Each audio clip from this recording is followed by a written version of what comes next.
Aqui eu quero mostrar uma coisinha para vocês. Você sabe qual a melhor maneira de afastar os maus espíritos? Qual a melhor maneira de afastar os maus espíritos? Você lembra? A prece ajuda, mas não é a melhor maneira, não. Hã? O estudo também é muito importante. Opa, olha, o pessoal está estudando, vamos lá. 252 do Livro dos Médiuns. Ressalto do que fica dito um ensinamento de grande alcance, é muito importante, que as imperfeições morais, que os nossos defeitos, orgulho, inveja, etc., não é? Dão aso, elas permitem a ação dos espíritos obsessores, dos espíritos maus que não desejam prejudicar. E que o mais seguro meio de a pessoa se livrar deles é atrair os bons espíritos pela prática do bem. Então, quando a gente vai praticar o bem, quando a gente vem para a casa espírita, a gente vem trabalhar em diversas áreas, quando a gente está vindo para se instruir, para se melhorar, nós somos acompanhados pelos bons espíritos. E a presença deles é que é capaz de afastar os maus espíritos.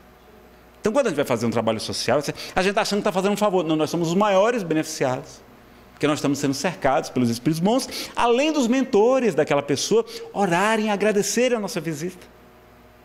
Agora a gente vai ver aqui que ele falou das imperfeições morais, não foi? E vamos ver aqui no livro A Gênese. No livro A Gênese, Kardec vai dizer que existe uma causa principal para as nossas imperfeições morais. Vocês lembram qual que é? E as imperfeições morais, a gente viu agora que elas são, que dão aso, elas são tomadas psíquicas, ou plugs mentais, Manuel Filomeno de Miranda fala assim, que permitem a obsessão espiritual. Qual é a principal causa, pessoal, das nossas imperfeições morais? Hã? Estão falando tão devagar, tão baixinho que eu não sei se é encarnado ou desencarnado. Está respondendo, né? Está aqui, ó.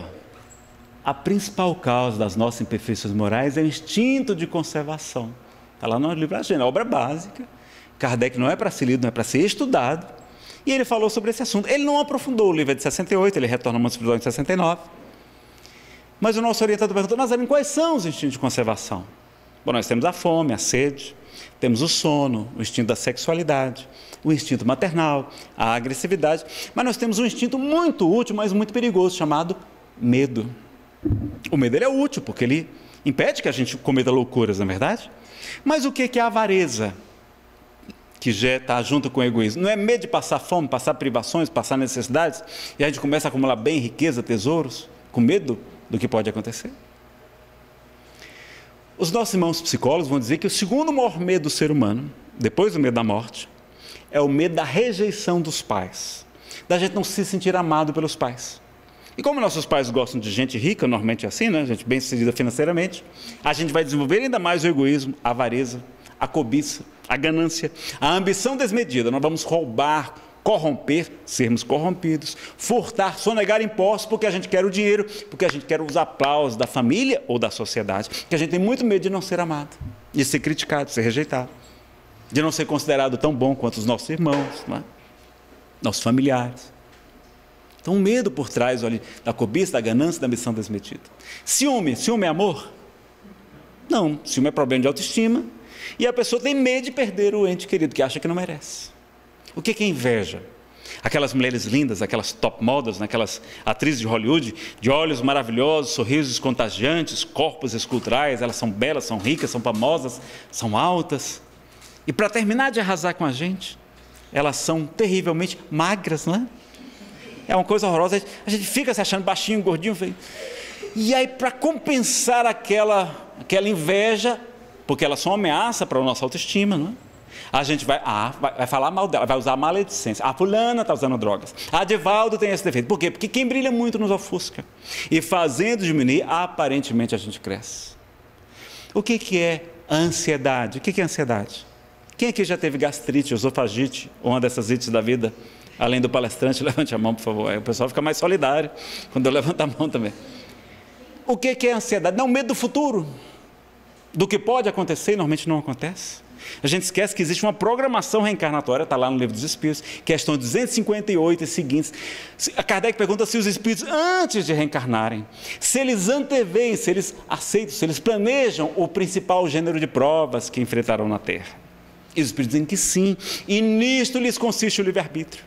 Então a gente no mundo espiritual, cercado pelos nossos mentores, aceitamos passar por essas provas aqui na Terra. Então se a gente está passando por tudo que a gente está acontecendo é para o nosso bem. A gente tem o livre-arbítrio aqui, mas a gente já fez uma programação antes de renascer. E se Deus é perfeito, soberanamente justo e soberanamente bom, não há ninguém mais justo nem mais bondoso que o nosso Pai. A gente só vai passar aqui na Terra, pessoal, pelo que for útil, que for bom para a nossa felicidade futura. Então a gente não tem que ter medo de nada, não tem que ficar ansioso, não. Jesus nos falou, não vos inquieteis com o dia de amanhã cuidará de si mesmo, a cada dia já basta a sua aflição, a sua preocupação, o seu desafio evolutivo, não é? Então, nada de ansiedade. Por que acontece a fraude do médium? Às vezes o médium é realmente portador de faculdades paranormais, só que ele começa, não é, a se utilizar mal da mediunidade. Aí, o que pode acontecer? Pode acontecer a perda ou a suspensão da mediunidade, está lá no livro dos médiuns. Só que como ele precisa dos aplausos, como ele precisa do prestígio, dos cargos que ele detém na casa espírita, por causa da mediunidade, o que ele vai fazer? E agora não tem mais. Ele vai fraudar o fenômeno, vai fingir que é médium. E aí depois é desmascarado. Aí a pessoa vai dizer, está vendo esse bando de espíritos? É tudo um bando de charlatães. Por causa de um mau médium. Como a gente tem maus médicos, maus advogados, não quer dizer que todos sejam maus. Mas vejam a fragilidade, por quê? Porque a gente quer os aplausos. Tem medo de não ser amado, de ser rejeitado, de ser criticado. Então o medo vai estar por trás de muitos problemas, né? A nossa omissão no bem. Kardec pergunta, mas por que tão comumente no mundo o predomínio dos maus é superior ao dos bons, a influência dos maus é superior dos bons? Questão 932 do Livro dos Espíritos. Eles respondem, pela fraqueza dos bons. Os bons são tímidos, diz que a palavra em francês, tímido também serve para covarde. Quantas vezes a gente tem sido omisso, conivente com o mal? Os bons são tímidos, mas quando os bons quiserem, eles dominarão. Então a gente se omite no bem, tanta coisa errada no planeta, por causa do nosso medo, da nossa omissão, da nossa conivência. Lá no livro Nosso Lar, quando está sendo anunciada na Terra a Segunda Grande Guerra Mundial, os espíritos se reúnem e vão dizer, André Luiz, agora nós vamos estudar sobre o medo, sobre o pavor. E um dia a humanidade vai saber a importância de estudarmos sobre esse assunto. Olha, Nazareno, já estou com síndrome do pânico, tanto você falar sobre medo. Qual o melhor remédio contra o medo, pessoal? Para a gente ter a coragem. A fé. A fé é a mãe de muitas virtudes. E fé inabalável é somente aquela que pode encarar a razão face a face em todas as épocas da humanidade.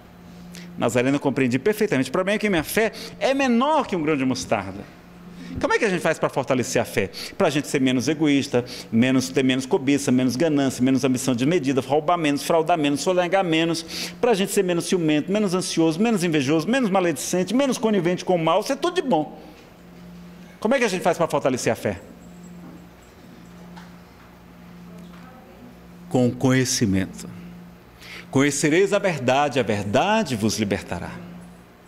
Então a gente saber quem somos nós, de onde viemos, para onde vamos, por que sofremos.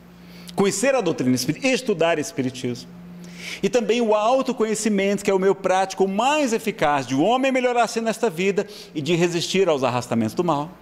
A gente vai avançando com o conhecimento e o autoconhecimento. Por isso que é tão importante o estudo na casa espírita. Vou colocar aqui um outro slide. Tem aqui, olha como essa parte do estudo é importante para nós. Vamos ver, perguntaram a Chico Xavier, vou avançar aqui. Perguntaram a Chico Xavier qual era o melhor tratamento para a obsessão espiritual. Chico vai dizer que o primeiro e o mais importante tratamento para a obsessão espiritual é o estudo das obras de Allan Kardec. O primeiro e o mais importante é o estudo das obras de Kardec. Vai tratar a obsessão, vai tratar a reforma íntima, vai tratar tudo. Vai conhecer o espiritismo. Né? E a gente vai ver, não é? Quantas vezes... Deixa eu ver, cadê aqui? Não é aqui não. A gente vai ver, mas tem um slide que fala sobre isso. Eu quero só mostrar aqui essa... a gente vai ver como está lá no livro Obras Póstumas, o projeto 1868. Kardec defende a importância de estudo sério, continuado, permanente da doutrina espírita, a fim de manter-lhe a unidade. Vamos ver Dr. Bezerra de Menezes traduzindo do francês para o português o livro Obras Póstumas, implantando na Federação Espírita Brasileira, na época no Rio de Janeiro, o estudo sistematizado do Livro dos Espíritos. Vamos ver no Rio Grande do Sul o espírito Ângelo Agarô, pela médium Cecília Rocha, não é? Recente, desencarnada há alguns anos, vice-presidente da Federação Brasileira, não é? Trazendo a importância do estudo sistematizado da doutrina espírita, que tem pouco mais de 30 anos essa campanha. A gente agora é que está melhorando cada vez mais. E as casas que investem no estudo, tudo melhora. Mas a pessoa, não, rapaz, eu estou aqui já, eu sou médium já há 30 anos, não preciso estudar mais não. Não é verdade, meus amigos. Eu sou espírita há 25 anos. E eu reconheço que eu não sei quase nada de espiritismo. Toda vez eu estou estudando, escutando palestra, participando. Eu gosto muito de escutar palestra. Pego, compro CD de MPT, DVD, transformo para MP3, compro no carro, vou escutando palestra, vou fazer caminhada, boto o celular escutando palestra. Olha, o obsessor para andar comigo vai ter que escutar palestra. Então, a gente vê como tem coisa que a gente não conhece. Então, a gente precisa ter essa humildade. Humildade é isso, reconhecer que a gente precisa estudar. Kardec estudava, Chico estudava, Divaldo está estudando. De Raul Teixeira vai dizer que ele já tinha, isso vai ter uns 15 anos, ele dizia que já tinha lido o Livro dos Espíritos mais de 70 vezes. Tem gente que já vi médium, no grupo mediúnico, que não tinha lido o Livro dos Espíritos. Como é que a gente pode? Pode trabalhar? Até poderia, mas não seria bom que a gente conhecesse, pelo menos as obras básicas? Então a gente precisa participar dos estudos. É proteção em grupo para nós, como nós vimos, que na hora que a gente se isola, a gente se torna presa fácil dos espíritos enganadores. Eles vão estimular o nosso orgulho, né? O nosso orgulho, a vaidade, o medo da crítica, tudo isso é medo, né? A gente tem medo de amar, o medo vai estar por trás de muitos problemas. Então, o conhecimento e o autoconhecimento vão ser as grandes ferramentas da nossa transformação, tá? Então, comprometimento com o trabalho, a assiduidade, a pontualidade, se preparar para o trabalho mediúnico, né? Naquele dia evitar os falatórios, a maledicência, né? As críticas impensadas, a muquerela, né? Que a gente é especialista, disse Simão Pedro de Lima, de Minas Gerais, em muquerela, é murmúrio, queixa, reclamação ou lamentação. A gente sempre está fazendo muquerela, né? Vocês viram, quando eu cheguei na palestra, me dá um calor, não, já foi falar, tinha gente que nem estava lembrando do calor, já ficou com calor, né? A gente vive falando mal do governo, das pessoas, dos políticos, da família, do marido. Não, vamos começar a mudar isso. Esse padrão vibratório gera na Terra uma compacta massa, como se fosse uma camada espessa, que André Luiz vai nos mostrar no livro Os Mensageiros, a dificuldade de passar pelos nossos pensamentos aqui, que ficam ao redor do planeta. E como na casa que tem o culto do Evangelho no lar, como ele se sente bem, como a hora é leve, como tantos espíritos são socorridos quando a gente tem o costume de praticar regularmente o estudo, o culto do Evangelho lá, que é muito importante. Médium tem que fazer, trabalhador espírita, qualquer espírita tem que fazer o culto do Evangelho lá.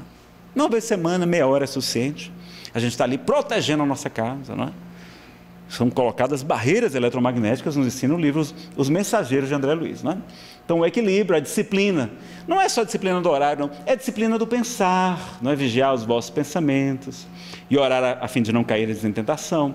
A disciplina do falar, que da vossa boca não sai nem uma palavra torpe, mas somente aquilo que for útil para a edificação. E a disciplina do agir, fazer aos outros tudo aquilo que gostarias que vos fizessem. Não é? Então, a disciplina é muito mais ampla do que somente a pontualidade, não é? Que é importante também a gente chegar se harmonizando, não chegar atrasado, correndo no trânsito, etc. O autoconhecimento, seria muito bom a gente investir em autoconhecimento, até para saber o que é nosso, o que não é nosso, né? Está mais seguro na prática mediúnica. Por que a gente está fazendo aquele trabalho? A gente precisa se perguntar o porquê também. Uma vez eu participando com a minha psicóloga, e ela me perguntou assim: Neno, você sabe por que você dá palestras? Aí eu achei que ela fosse dizer que era por causa da vaidade, que é natural, que praticamente todos os espíritas têm, é importante ter consciência disso, né? De querer agradar todo mundo, isso é vaidade. E aí ela disse: não, é porque você tem problema de autoestima. E aí você dá palestras no mecanismo de defesa do ego chamado compensação. Você dá palestra para compensar a sua autoestima que não é boa. Mas você tem que tratar o problema, que é a autoestima, não é ficar compensando com aquilo, não. Olha, e eu achando que era missionário de Jesus. Problema de autoestima. Então vejam como a gente precisa fazer esse autoconhecimento, descobrir realmente o que tem por trás das nossas ações. Por que a gente está querendo ser médium? Por que está insistindo para ir para o grupo mediúnico? O que tem por trás disso? Será que não é carência? Será que não é a gente querendo, né, os aplausos do mundo? Que a gente precisa, porque a gente tem aquele medo de não ser amado, de não ser aceito. Então, vamos ver qual é um médium perfeito. Vamos falar aqui sobre a fragilidade dos médios. Capítulo 20 do livro dos médios. A gente vai descobrir que bom médio é aquele que é o menos enganado. Então, todo médio vai ser enganado. Escutaram? Então, vamos lá.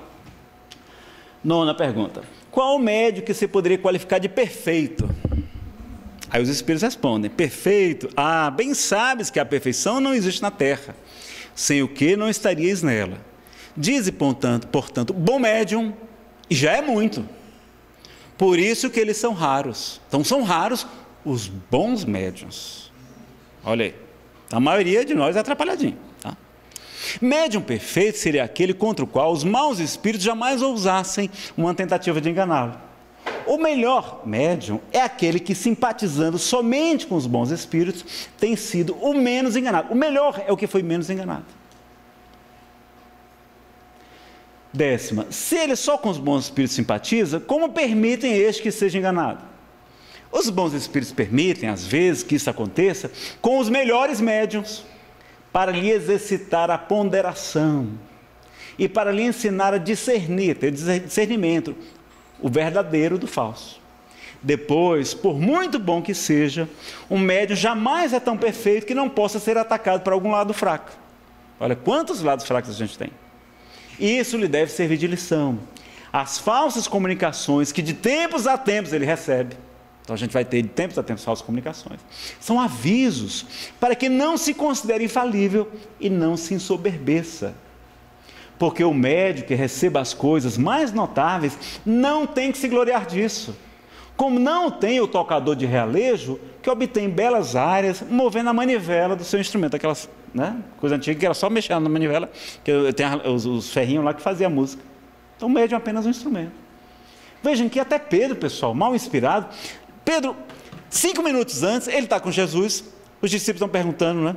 Jesus pergunta: o que dizem que é o Filho do Homem? Mas olha, uns dizem que tu és Elias, ou Jeremias, outro João Batista, a gente atrapalhado até, porque Jesus era primo de João Batista, né? Ou João Batista, ou algum dos profetas que ressurgiu, que ressuscitou, que reencarnou. Aí Pedro, inspirado, vai dizer: não, tu és o Filho de Deus vivo. E aí vai dizer: bem-aventurado tu és, Simão, filho de Jonas, porque não foi a carne nem o sangue que ele revelou. 5 minutos depois, Jesus vai dizer: é necessário que o Filho do Homem padeça e seja crucificado em Jerusalém. E aí Pedro vai dizer: não, Senhor, nós não permitiremos isso. E ele vai dizer: afasta-te de mim, Satanás, e não tentes o teu Senhor.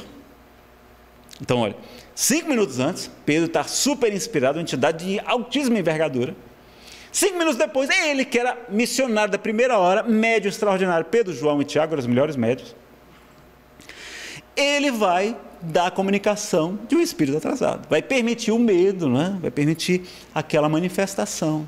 Satanás não é uma figura específica, a gente sabe disso, existem espíritos atrasados, mas Satanás significa opositor, adversário, antagonista, não é? Quem é que está contra. E até Chico Xavier vai revelar que ele foi enganado. E ele perguntou para Emmanuel: Emmanuel, por que você permitiu que espíritos maus me enganassem? Para que você saiba que não é infalível e mantenha sempre a humildade. Olha pessoal, se Chico Xavier foi enganado, será que a gente é melhor do que Chico? Então a gente vai ter ali, faz parte. E o dirigente não pode exigir também dos médicos 100% de certeza, porque não vai ter sempre, não é? Então todos nós estamos entre amigos, entre irmãos, e vamos nos ajudar, colaborar, participar, instruir, chamar a atenção de alguém em particular. Quando for chamar, chame em particular, não é? A não ser que seja um entendimento, uma coisa simples que a gente possa e deva compartilhar com os demais, um ensinamento, mais uma chamada de atenção, vamos chamar em particular, como aconselha Jesus, não é? Vamos elogiar antes. Não vamos ver só o defeito, vai dizer: fulano, olha, eu gosto tanto de você, você é tão dedicado, tão assíduo e tal, mas naquela hora que você falou aquilo, será que não era melhor evitar isso assim por aquilo outro? Né? Mas olha, você está muito bom. Aí você conquista a pessoa, aproxima, e é assim que a gente tem que ser, caridoso também. Já viram como é que a gente é com os obsessores? Como é que a gente fala com os obsessores?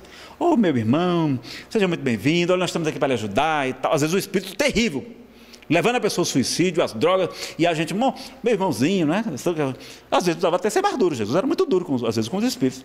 E a gente é uma boa vontade com eles. Calma, não vale nada, gente.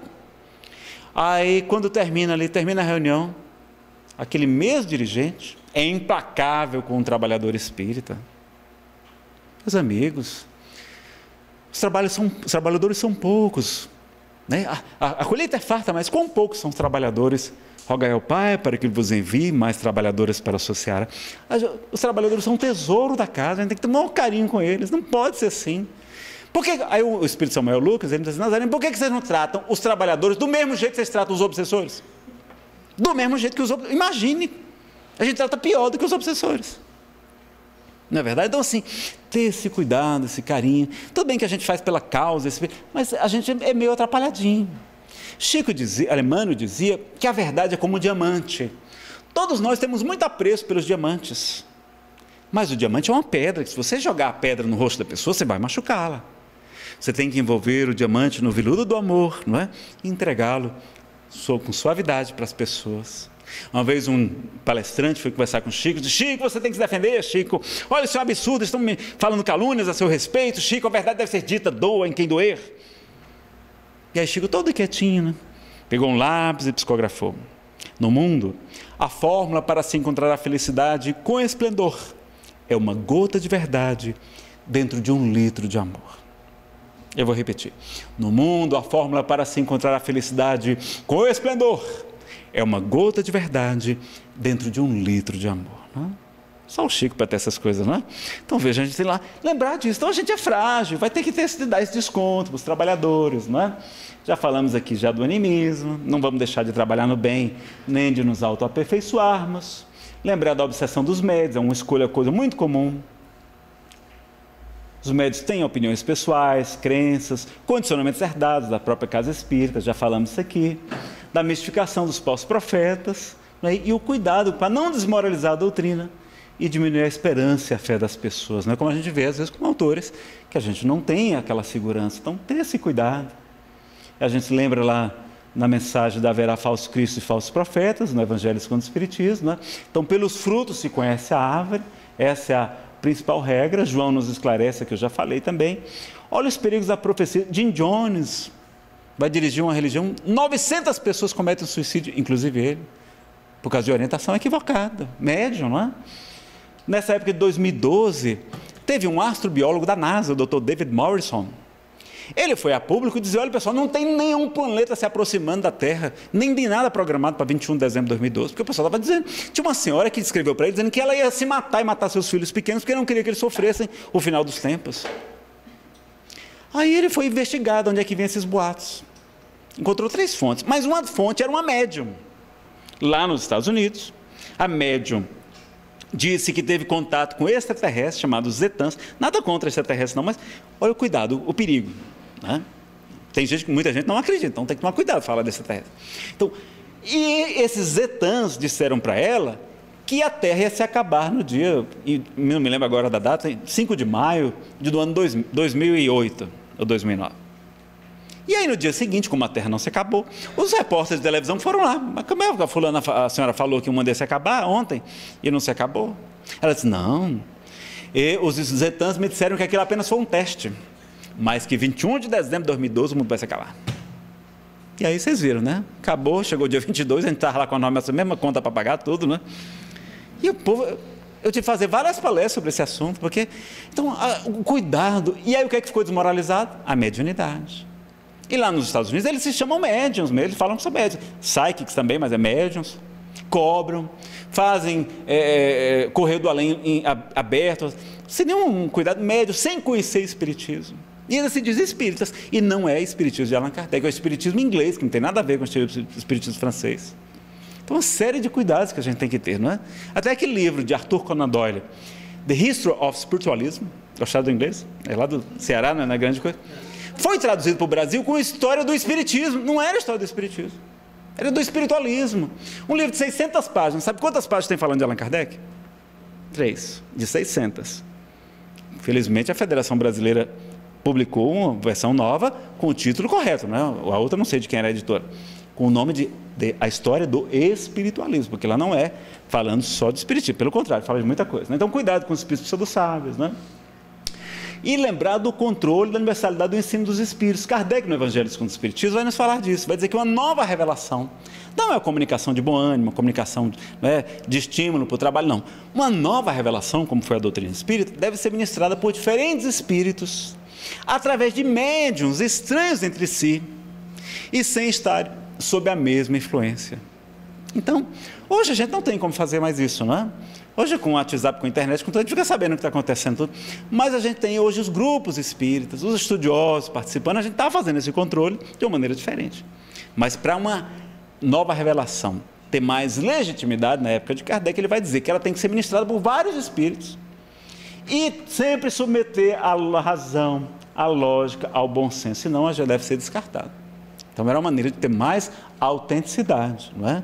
E hoje a gente vai ver, o que está batendo com o que Kardec diz, está no mesmo caminho, está trazendo informações, não é, que estão de acordo. Então a gente tem que estar fazendo sempre esse controle. Na fascinação a gente vai ficar muito suscetível às críticas, vai se isolar.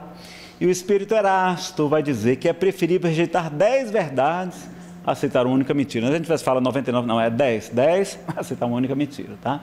Os espíritos sistemáticos, tem espíritos que não são necessariamente maus, mas que colocam os seus sistemas e opiniões pessoais. Vão muitas vezes falar muito, né? Então a prolixidade, vão usar nomes respeitáveis e vão fazer as enxertias antidoutrinárias, né? Então lembrar das finalidades secundárias ou falsas. O que está fora da missão do espiritismo? Soluções mágicas, resolver problemas terrenos, curas instantâneas, pode acontecer, mas não é a missão do espiritismo, não é essa, é o melhoramento moral da humanidade. Comunicações de queridos, é possível, mas em regra, pessoal, os nossos entes queridos estão precisando se desapegar daqui da vida, estão precisando começar uma vida nova lá no mundo espiritual, e a gente lá querendo se comunicar com eles. Ora, médiuns com a capacidade de Francisco Cândido Xavier são raríssimas.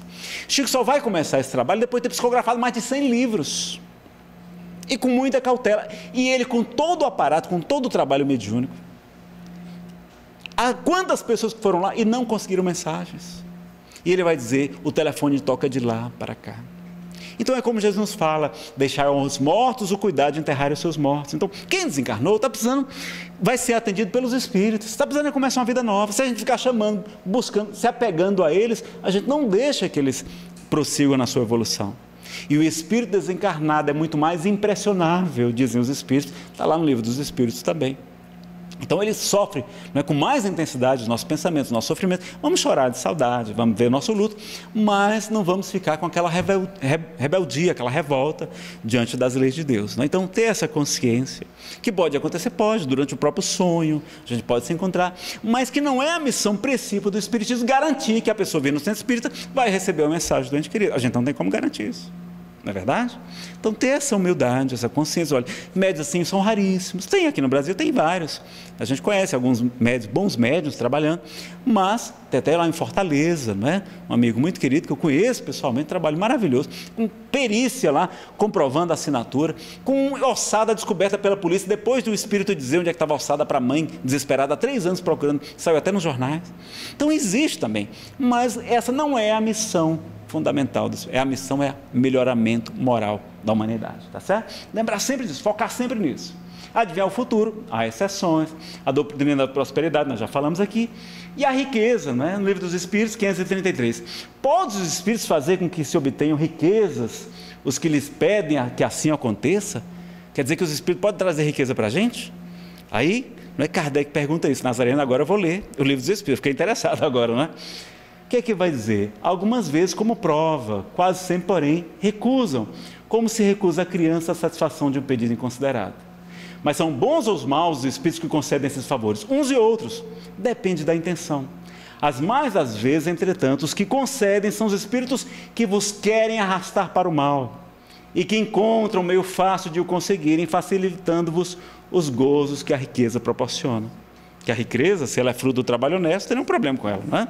O trabalho é uma lei de Deus, mas a riqueza é uma prova mais perigosa do que a pobreza, dizem os espíritos. Tá certo? Então a gente tem essa consciência, que não é a missão dos espíritos trazer riqueza, trazer facilidades, vão trazer-nos esclarecimento, consolo e orientação. Tá? Vamos avançar um pouquinho mais. Lembrar de Tessalonicenses 5:21, quando Paulo nos ensina, não desprezeis as profecias, as comunicações mediúnicas. Examinai tudo, retende o que for bom. Mas isso, reter o que for bom, não é incorporar a doutrina, dizer que aquilo é espiritismo.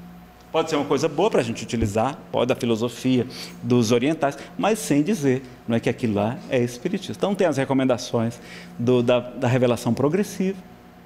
E para a gente terminar, quais são os maiores inimigos da doutrina espírita? Vocês sabem quais são os maiores inimigos? Hã? Olha aí, vamos lá ver então. Está numa palestra de Evandro Noleto Bezerra,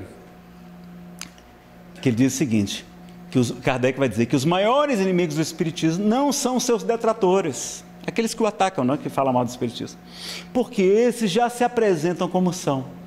Os maiores inimigos da doutrina espírita são os companheiros inábeis e distraídos, exaltados. Então, o pessoal que não conhece o Espiritismo não tem habilidade. Exaltado quer mostrar coisa que às vezes o Espiritismo não dá conta de fazer, não é? Distraído, não conhece, não estuda a doutrina espírita, não está bem orientado. Então a gente tem que estudar, tem que participar, tem que estar engajado para que a gente não se torne o maior inimigo da doutrina espírita. É o nosso dever, nossa obrigação mínima é essa. Quando a gente está trabalhando, pessoal, quando eu venho aqui na frente, é como se a gente tivesse com uma procuração em nome da Casa Espírita para falar. A gente está falando em nome da doutrina espírita, a gente tem que ter muita cautela, tem que se preparar, tem que, né, buscar realmente, estar em sintonia com a espiritualidade, porque a gente é muito frágil, como a gente viu aqui. É importante ter consciência disso. Eu devo a minha vida à doutrina espírita. Eu teria me suicidado se não tivesse conhecido o Espiritismo, sofrendo de depressão. Então vejam, a gente tem que ter muita cautela, ter esse tesouro em nossas mãos, não vamos prejudicar esse nosso tesouro, não é? Então vamos avançar então para o nosso encerramento. Já sabem da mensagem, não é? A importância do desinteresse pessoal, que a gente vai reconhecer o que estão, não é, no bom caminho, são aqueles que, pelos princípios da verdadeira caridade, que eles ensinarão e praticarão. Reconhecê-los eis pelo número de aflitos a que levem consolo, pelo seu amor próximo, pela sua abnegação, desinteresse pessoal, pelo triunfo de seus princípios, porque Deus quer o triunfo de sua lei. Mas ele destruirá aqueles que falseiam o espírito dessa lei e fazem dela degrau para contentar sua vaidade e sua ambição. Né? E a gente vai ver também o convite do Espírito Verdade, dizendo: aproxima-se o tempo em que se cumprirão as coisas anunciadas para a transformação da humanidade. Ditosos, felizes serão os que houverem trabalhado no campo do Senhor, com desinteresse, sem outro móvel, sem outro motivo senão a caridade. Seus dias de trabalho serão pagos pelo cêntuplo do que tiverem esperado. Como Jesus responde a Pedro, Pedro pergunta: Senhor, o que será de nós? Pedro vos digo em verdade, que tudo aquilo que nos nasce na terra por amor de mim, do Evangelho, recebereis em cêntuplo desde agora e na vida eterna. 100 vezes, o melhor investimento que existe é trabalhar com Jesus. Vai ganhar 100 vezes mais. Não é? Então, e o Espírito de Verdade confirma a mesma informação, dizendo que receberemos pelo cêntuplo. Não é? Felizes os que hajam dito aos seus irmãos: trabalhemos juntos e unamos os nossos esforços, a fim de que o Senhor, ao chegar, encontre acabada a obra. Porquanto o Senhor lhes dirá: vinde a mim, vós que sois bons servidores, vós que soubestes impor silêncio aos vossos ciúmes, às vossas discórdias, a fim de que daí não viesse dano para a obra, porque a gente sabe que a obra é obra do Senhor. Então a gente vai terminar com uma poesia. Também esse mesmo Espírito amigo nos convidou para falar sobre mediunidade, e a gente encerra com ela. Vou botar só uma música de fundo para a gente ficar ainda mais harmonizado, né? Vou colocar aqui Pachelbel Canon em D maior.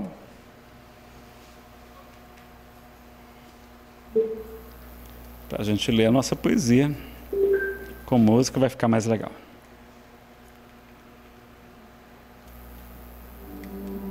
Mediunidade é luz nas trevas da ignorância, conduzindo-nos a Deus Pai pelas estradas da esperança. Jesus Cristo, nosso Mestre, modelo da humanidade, elevou-a aos altos céus, ensinando a cristandade.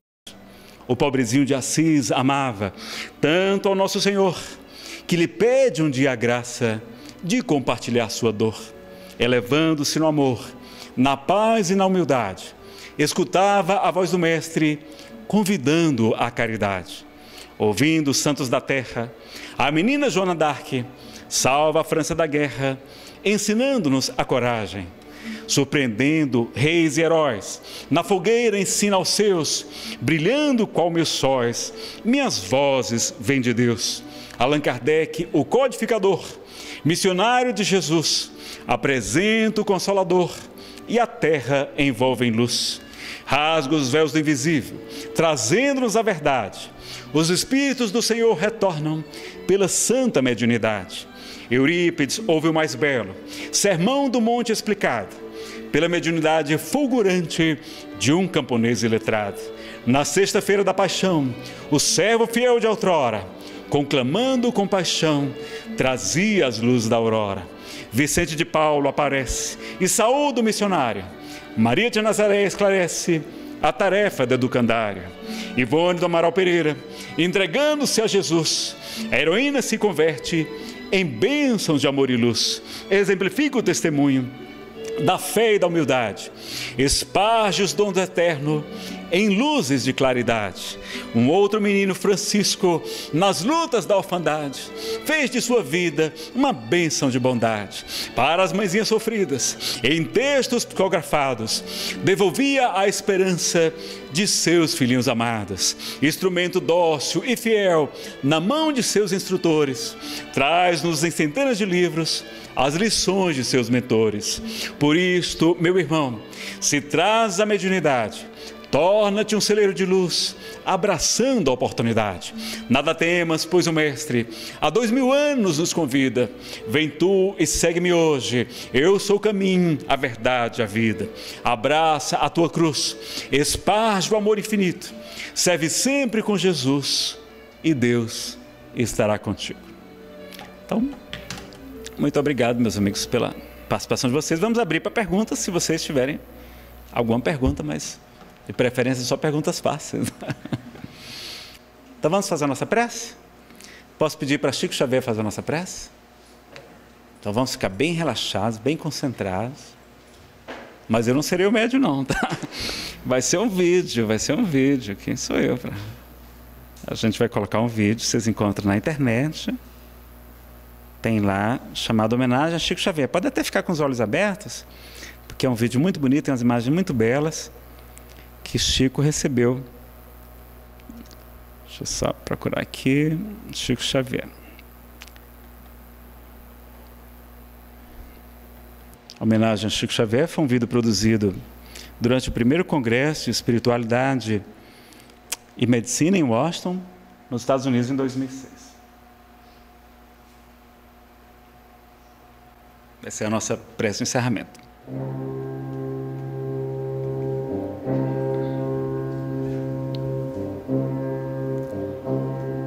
Quiser reduzir um pouquinho as luzes, fica até melhor para ver o vídeo. Acho que é ali, não é? Aí Pedro Leopoldo, 2 de abril de 1910, numa família de 15 crianças, 9 do primeiro e 6 do segundo casamento, reencarna Francisco de Paula Cândida, mais tarde Chico Xavier, e às margens do açude, ele vai encontrar Emmanuel, seu orientador espiritual, que vai guiá-lo com segurança na tarefa da mediunidade, com Jesus e com Kardec, devassando o invisível, descortinando as claridades do mundo espiritual, trazendo em detalhes as informações de seus mentores. Um exemplo de trabalho, de renúncia, de caridade, com um trabalho assistencial imenso, 485 livros psicografados nas horas de folga, uma carta viva do Evangelho, fazendo o Brasil se tornar o maior país espírita de todo o planeta, atendendo os necessitados e vivendo como Jesus viveu. E ele vai nos trazer agora a prece do servidor do Espírito Emmanuel pela sua psicografia. Na sua própria voz, essa voz do Chico.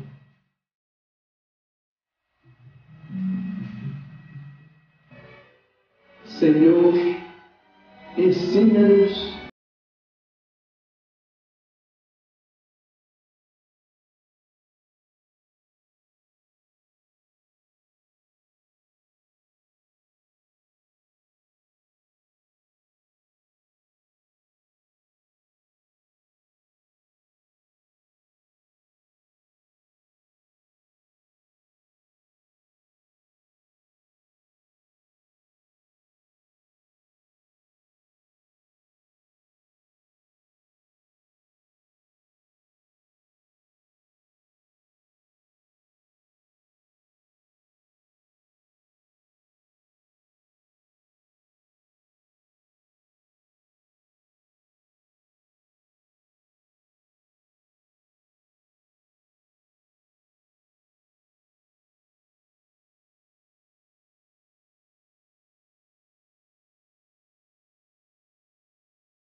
de Emmanuel, pelo nosso querido Chico, foi um grande exemplo de trabalhador, de médium, para todos nós, né?